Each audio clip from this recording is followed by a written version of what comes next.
Oke, nah kali ini aku sedikit ingin membedah gimana sih kronologi dari Bro Omen ini yang katanya tertipu investasi dalam cryptocurrency ya.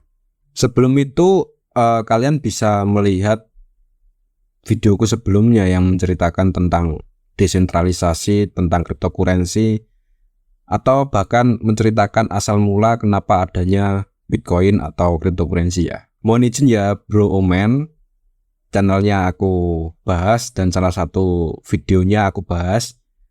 Bukan di sini untuk merendahkan Bro Omen, cuma sebagai pembelajaran teman-teman resiko bermain di dalam cryptocurrency. Lebih tepatnya resiko yang kita terima di dalam kita melakukan investasi di cryptocurrency.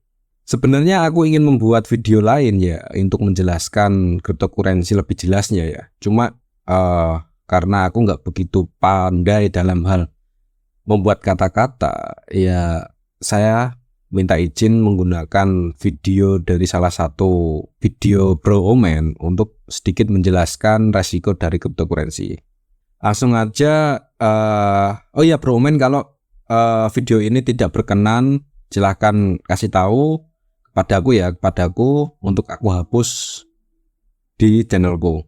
Oke, langsung aja kita dengarkan kronologi dari kasus Bro Omen ya. Ini alasan mengapa dia menjual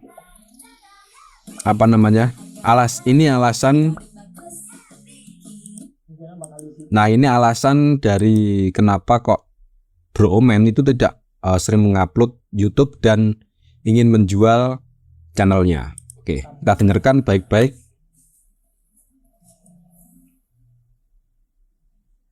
Oke guys, bismillahirrahmanirrahim. Assalamualaikum warahmatullahi wabarakatuh. Selamat datang lagi di channel Bro Omen. Setelah sekian lama mungkin gua nggak update video ya guys ya. Mungkin udah beberapa bulan ini. Ya karena gua memiliki masalah ya guys ya. Ada urusan, ada problem juga yang pasti.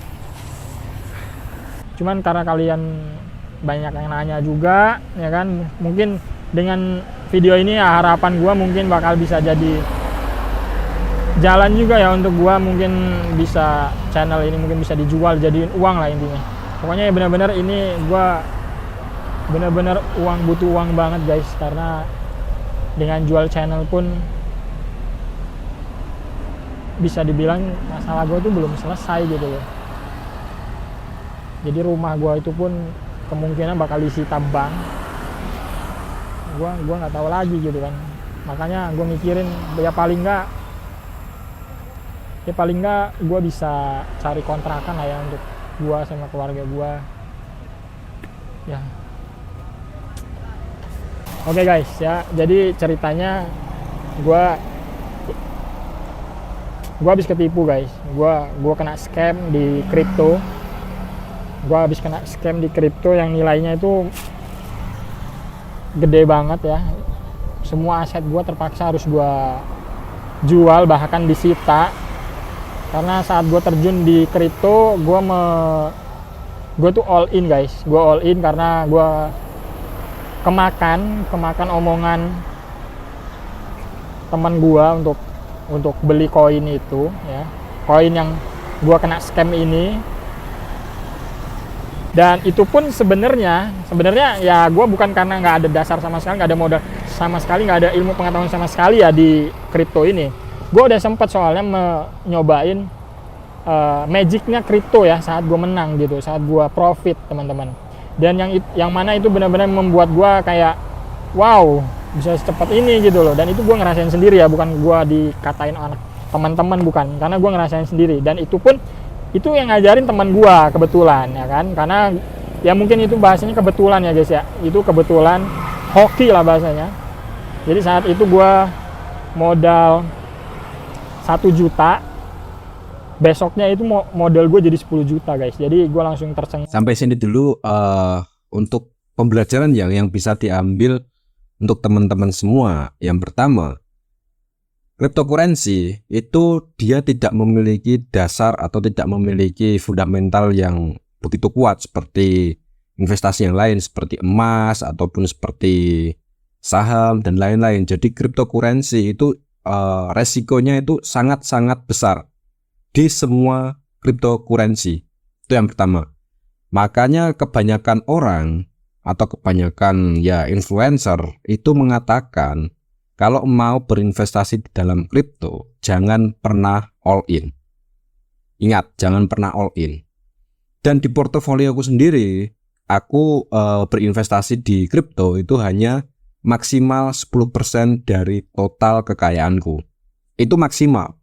Kalau minimal ya mungkin 1%, dan hari ini itu di bawah 5% di portoku yang menginvestasikan cryptocurrency. Itu yang pertama. Yang kedua, jadi di dalam cryptocurrency itu ada yang namanya token dan koin.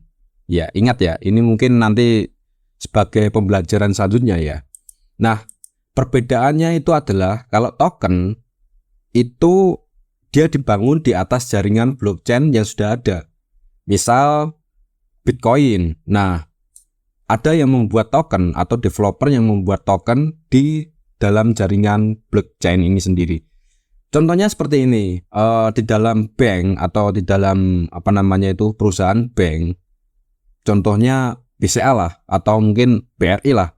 Nah, token itu adalah seperti ATM Simpedes, ATM UMI, ATM pokoknya ATM inilah yang dinamakan token. Sedangkan jaringan itu yang dinamakan sebagai bank tadi. Kalau koin sendiri itu dia itu benar-benar membuat jaringan sendiri, seperti dia buat bank sendiri. Jadi nggak ikut ke jaringan blockchain yang sudah ada. Nah, dulu waktu aku mulai bermain atau mempelajari mengenai cryptocurrency, nah hal ini yang sangat-sangat aku wanti-wanti, karena token dan koin itu sangat-sangatlah berbeda. Untuk lebih lanjutnya mungkin akan aku buat video yang lain, karena ini kan lebih tepatnya belajar dari kasusnya Bro Omen ya. Jadi nggak spesifik, lebih ke dalam pembahasan dari token dan koin. Nah, yang dikatakan si Bro Omen ini kemungkinan besar dia itu bermain di token atau mungkin koin-koin kecil yang masih di bawah blockchain, atau kalau biasa disebut si orang-orang kripto itu sebagai token atau koin cryptocurrency yang micin lah kalau di di dalam komunitas kripto ya, yang aku pernah dengar ya. Saya sarankan untuk kalian yang mau masuk ke dalam dunia pengkriptoan, saya sarankan jangan pernah yang namanya FOMO. Belajar untuk mencari seluk-beluk dari kripto yang akan kalian beli. Belajar terus-menerus. Dan lebih mementingkan rasional daripada yang namanya emosional. Sebenarnya kasus yang dialami oleh Bro Omen ini aku juga pernah mengalami. Bukan masalah kasus yang 1 atau 15M itu, tapi magicnya kripto itu rasanya kayak gimana. Nah, magic kripto itu bisa didapatkan kalau kita bermain di koin ataupun kripto yang kecil atau micin ya lebih tepatnya. Itu bisa sampai wow lah. Nah, dulu ketika aku bermain kripto micin ini, ya anggap aja kalau kita buat bagus menjadi magic kripto, itu aku dengan uang $1 atau sekitar berapa ya $1 itu 15.000, itu bisa mencapai atau mendapatkan $1.000. Kenapa? Kalau dia bilang magic kripto, sebenar-benarnya magic kripto, ada salah satu temanku dan bahkan aku sendiri menggunakan hanya modal $1, itu bisa menjadi $1.000 dalam waktu cuma 10 detik. Ya kalau kita main benar-benar micin ya, ini benar-benar micin dan enggak ke koin-koin yang besar ya, itu benar-benar terjadi. Bayangin, dari $1 menjadi $1.000.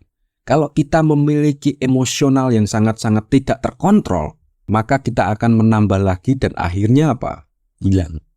Intinya, pertama, kalian jangan pernah melakukan all in di apapun investasinya.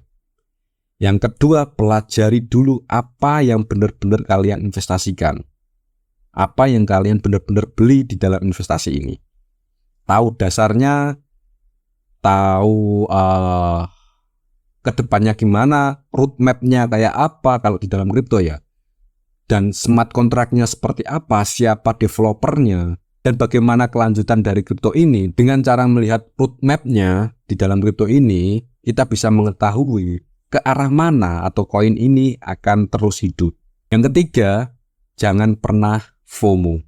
Di dalam trading apapun, kalau kalian menyebut kalian itu trader, jangan pernah FOMO. Sekian dulu, inti dari video ini adalah jangan pernah gegabah dalam melakukan aktivitas investasi di dalam cryptocurrency. Pemikirkan matang-matang, dan intine nek wong Jawa kuwi alon-alon sempenting kelakon. Ngono wae yo Mas. Ngono ae yo Bro Men. Terima kasih karena sudah speak up sekali lagi, dan kalaupun video ini nggak berkenan ditayangkan, silahkan hubungi saya. Nanti saya hapus di channelku dan di beberapa media sosialku. Oke? Sampai jumpa di video selanjutnya.